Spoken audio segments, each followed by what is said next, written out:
The emergency klaxons aboard the Resilient Dawn had been silent for 3 days.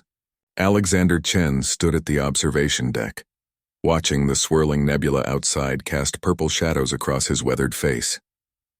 At 42, he'd seen enough of the galaxy to know when something was deeply wrong. Alexander. Emma Rodriguez's voice carried that edge it only held when she was barely containing her fury.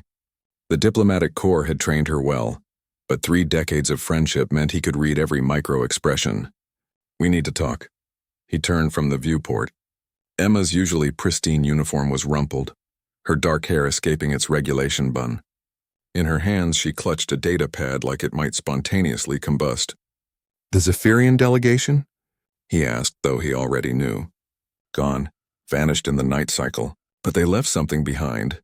Her knuckles were white against the device. Video logs from their cultural exchange with the colony on Kepler 442b. Alexander's stomach dropped. The human settlement on Kepler 442b was primarily families, researchers, terraforming specialists, and their children.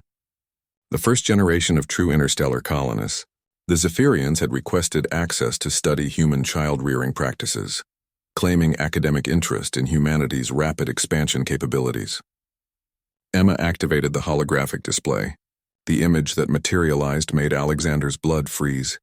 Children, human children no older than 8 or 9, confined in crystalline cages barely large enough for them to sit. The Zephyrian researchers moved around them with clinical detachment, taking samples, conducting what could only be described as experiments. The audio was worse than the visuals, the sound of children calling for their parents, begging to go home. "How many?" Alexander's voice came out as a whisper. 43 children, all missing from the colony." Emma's diplomatic composure finally cracked. "The colonists think they're dead. The Zephyrians have been studying our young like laboratory specimens for 6 months." Alexander closed his eyes, but the images remained burned behind his eyelids. He'd served in the Terran Defense Force for 20 years before transitioning to diplomatic security. He'd seen war, devastation, species conflicts that lasted centuries. But this was different. "Where are they now?" he asked. "Intelligence suggests the Zephyrian research vessel Contemplation of Stars is holding position in the Vega system, just outside our jurisdiction." Emma's voice hardened. "The Galactic Council is calling for measured diplomatic response. They want to negotiate." Alexander opened his eyes and met her gaze. In that moment, 20 years of military training and diplomatic protocols evaporated. What remained was something far more primal, the protective instinct that had driven humanity to survive ice ages, predators, and their own worst impulses. "No," he said simply. Emma nodded. She'd expected this response. "The Dawn can be ready for departure in 4 hours. But Alexander, this isn't a diplomatic mission anymore." "I know." Within 6 hours, the Resilient Dawn had transformed from a diplomatic vessel into something else entirely. Word had spread through the human fleet with impossible speed. The cargo hauler Prosperity arrived first, followed by 3 research vessels, then an entire merchant convoy that had been passing through nearby systems. Within 12 hours, 47 human ships of various classifications had assembled. The Galactic Council sent increasingly frantic communications demanding the fleet stand down. Alexander deleted each message without reading it. "Sir," came the voice of Lieutenant Torres from the communication station. "We're receiving a transmission from the Zephyrian vessel. They're offering to negotiate. Put them through." The holographic display shimmered, revealing the elongated crystalline features of a Zephyrian elder. Its translucent skin pulsed with patterns of blue and silver, what humans had learned to recognize as nervous agitation. "Commander Chen," the being spoke through its translation device. "This presence of human vessels is most concerning. We are conducting legitimate scientific research under Galactic Council provisions for—" "Where are the children?" Alexander interrupted. The Zephyrian's pattern shifted to rapid gold flashes. "The specimens are unharmed. Our research has provided valuable insights into human developmental biology.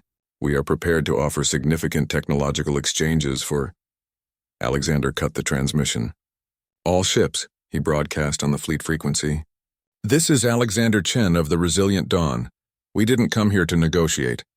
We didn't come here to make deals. We came here to bring our children home." The response was immediate. 46 voices responded in unison. Understood. The battle, if it could be called that, lasted 17 minutes. The Zephyrian research vessel, designed for scientific observation rather than combat, found itself surrounded by human ships that had been hastily retrofitted with weapons, mining lasers, and tools that had never been intended for warfare but proved devastatingly effective. But it wasn't the superior firepower that broke the Zephyrian resistance. It was something else entirely, something that every species in the galaxy would spend decades trying to understand. When Emma materialized in the contemplation of Star's holding bay via emergency transport, she found 43 human children, frightened but alive, huddled together in those crystal cages. What she also found were the Zephyrian researchers, cowering in the corners of their own laboratory. They stopped fighting, she would later report to Alexander. The moment they saw the children's faces, the moment they realized these weren't just specimens but someone's sons and daughters, they just gave up. The rescue operation took 3 hours.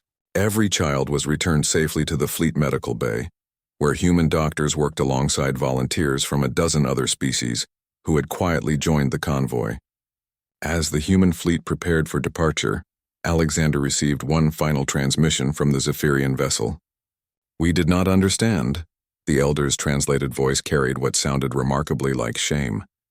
"We did not comprehend the nature of your attachment to your offspring. This intensity of protection. We have learned something today that our science could never measure." Alexander stared at the communication panel for a long moment before responding. "Then remember it," he said. "Remember that when you hurt human children, you don't face human diplomats or human politicians. You face humanity itself, all of it, and we will never stop coming." The message that spread through galactic communication networks over the following days was simple. Humanity had a line that could not be crossed. Touch their children, and face not just their government or their military, but every human in the galaxy armed with anything they could find, coming to bring their kids home. It was a lesson the galaxy would not forget.